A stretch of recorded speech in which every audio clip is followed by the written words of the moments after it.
You're listening to an archived Cabral Concept podcast.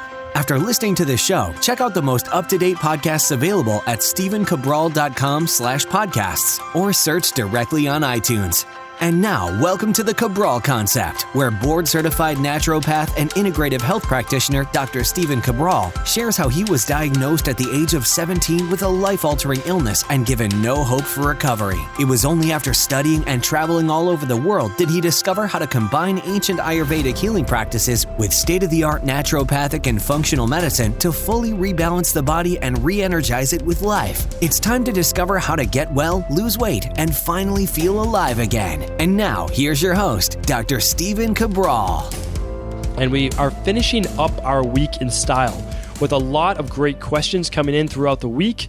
And the nice thing is for me, a lot of times when I sit down to record this podcast, record this show for you, I haven't seen these questions for a couple of days at least as they've come in, because again, they come in through the weeks and then we put them down and we make sure that we try to answer them in order that they've come in.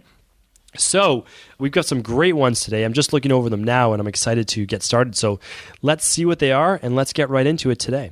So Serenity is on board first. She is asking, how many days away from the gym does it take for you to start losing results and strength? This is an excellent question. Love this question. I haven't gotten this one for quite a while, so I was very happy to see this one come in. So here's the thing.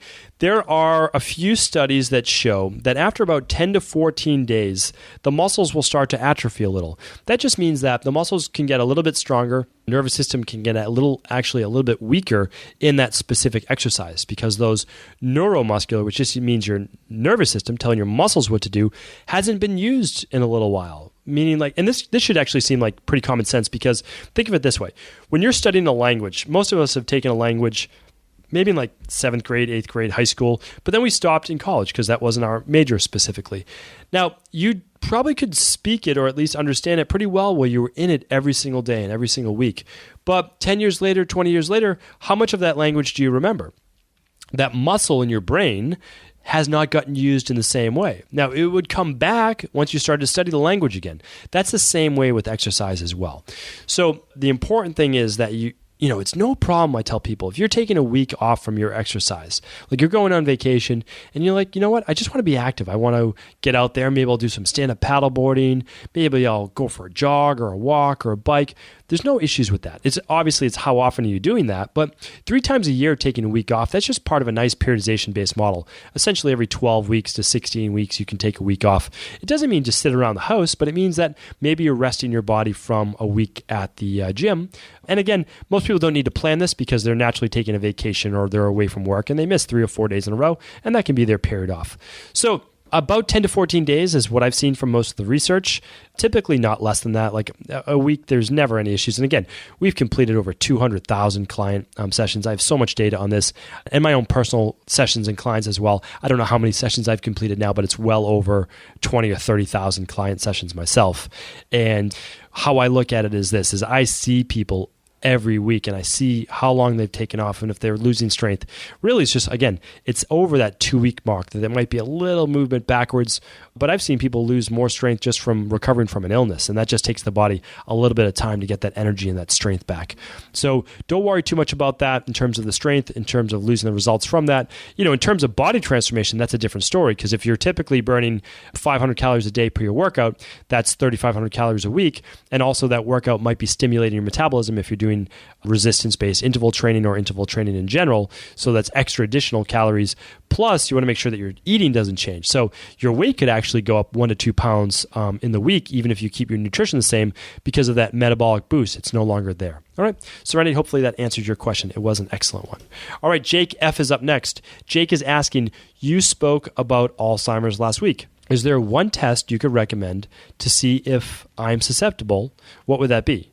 Okay, so basically Jake's asking, I did an episode, it was episode 115 on the Cabral Concept about how to prevent Alzheimer's. So on that episode, I did speak about all sorts of different things that you should look for and that we know that leads to Alzheimer's. Created an Instagram post on it that seem to be very popular with people, a lot of sharing, which is great. I always appreciate it when you share these podcast episodes and when you do share any of our Facebook or Twitter or Instagram posts. I'm mainly on Instagram. It's the platform that I enjoy the most. But it means a lot to all of us here on our team if you could share any of these podcasts with others, if you ever find them helpful. We do appreciate that. All right, so Jake, here's the thing. I would look for 2 different tests, and then I'm going to let you pick which test you believe would be the most helpful for you. So the 2 tests are the hair tissue mineral analysis at the stephencabral.com/store. At our store, you'll find that we offer the best prices on everything without a doubt. That's just our philosophy and model. You're going to get to see if the body's under a lot of stress, if your magnesium levels are low, as in conjunction with calcium. You're going to get to see if you have any heavy metal toxicity, such as, even iron overload, but you're going to get to see if you have high levels of aluminum, which has been shown and correlated with Alzheimer's, high levels of mercury or arsenic or any of those other ones.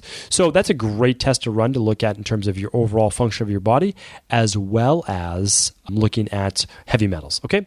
Now, so that's something to do about it. Meaning if you have those things, okay, now you can start working on decreasing heavy metals, you work on your nutrition, nutritional supplements, all those things would be great. The other thing though, is you could see if you're genetically susceptible to Alzheimer's. And that's a completely different test. That's our genetics test.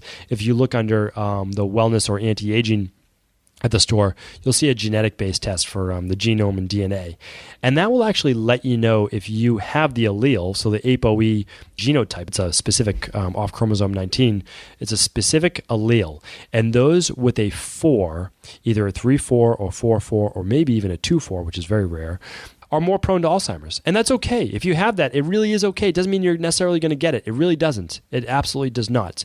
It means, though, that you need to watch your inflammation levels. You have to watch your level of fat that you take in, and you have to watch your levels of saturated fat. Because although for the majority of the population, that doesn't matter as much, it does for the 14% of the population that does have this 4 for an allele. So that shows you really fine-tuning how you should be eating for your nutritional plan and inflammation markers, plus so much other stuff in the genetic test. It's amazing. It's a little bit more expensive, but absolutely worth it. Absolutely worth it. And then the other one is then, okay, so that's your genotype. That's what you are. You can't change that. But then the hair tissue analysis is, how are you doing now? How are you doing? That's your phenotype. That's what your current state is. So I obviously recommend both. If you can only afford one or the other, just choose the one that you feel would be best for you. And then maybe you just want to start with a lower fat diet as well. Our last question today is coming in from Cassi. So she asked, I heard egg yolks raise cholesterol. Is that true? Should I avoid them or keep them in my diet? So basically, Cassi was kind of having a little debate with one of our friends of, are eggs good for you or bad for you? That was basically the debate. And she asked me to settle that. I'm happy to do that. I've looked up, researched eggs as much as anyone because they are a staple in most people's diets and they can actually be a very, very healthy food for a lot of people. So here's what we need to know about eggs and egg yolks specifically. That in the egg itself, you have about 3 grams of protein coming from the yolk and about 3 grams of protein coming from the white. So those people who only do the white, they're only getting half the protein. But the other interesting thing is that there are actually more allergens, more food sensitivities to the white of the egg than the yolk. And that's because there's more actual things in the white, we'll just call them things for right now, that the body can actually react to, and less so in the yolk, because the yolk is actually a lot of the nutrition. And the yolk contains most of the vitamin A, most of the B12 and B vitamins like B6, the vitamin D, the fat-soluble vitamins as well, the biotin. So the egg yolk actually has the nutrition. So you really don't want to eat just the whites themselves. The other great thing to do is, this can solve the debate as well, is I do food sensitivity testing all of the time. Like every single week I have labs come into my office. And I can tell you this, eggs is the number 2 food sensitivity I see in my office. And again, I have tons of data to back it up, behind dairy. So only dairy beats out eggs, not the yolk, the whites, in terms of allergens. So are eggs good or bad? Well, for most people, or I should just say for a lot of people, not most people, a lot of people, they can actually just be a food sensitivity and they're creating inflammation every time that someone's eating them. Okay, but let's just get back to the cholesterol part of it. So the saturated fat part of it. So this actually ties in really well to my last question from Jake on Alzheimer's. So the studies have been done. And so Cassi asked for some studies. So the Mayo Clinic did a pretty good write-up on this. There's a bunch of other ones that I've looked at as well. And they found that 7 eggs a week, so about 1 a day, that amount of cholesterol, that amount of saturated fat in someone's diet typically has no effect on cholesterol. Now, keep in mind, the liver endogenously produces about 80% of all the cholesterol in your body in the first place, which means diet doesn't matter in terms of cholesterol intake as long as it's not a oxidized type, as long as it's not a processed type coming from high omega-6s. And that's where your pastured chickens come in, like the chickens that are fed a natural diet that are allowed to graze instead of just being fed soy and corn. Remember, when you see vegetarian eggs, that doesn't necessarily mean that it's good for you. It just means that it's been fed vegetarian food. And again, a lot of times that's corn and soy and other things like that that the chickens aren't supposed to be eating. So please do keep that in mind.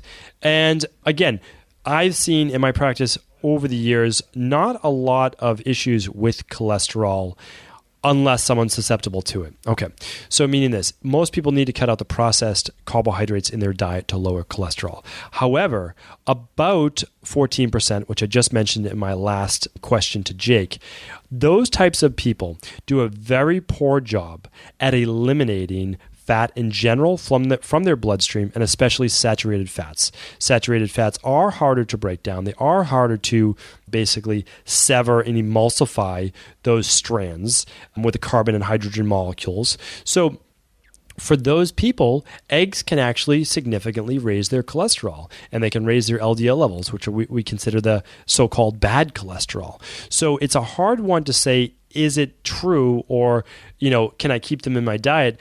Remember, we always talk about bio-individuality. It would be a lot easier for me just to be like a lot of other people and say, no, eggs are good for you. Here's all the nutrition and it's totally fine, and then quote one specific study.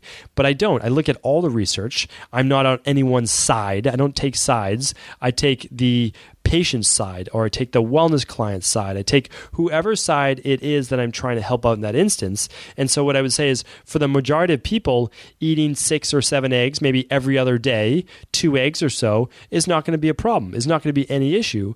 But for those people that are susceptible, well, they shouldn't be eating eggs that often, because it does raise their cholesterol. It does raise inflammation. And I want to make sure I help those people stay safe as well. So if you want to get in depth, you would look at your blood, and you would look at your cholesterol levels. You would look at your CRP and homocysteine.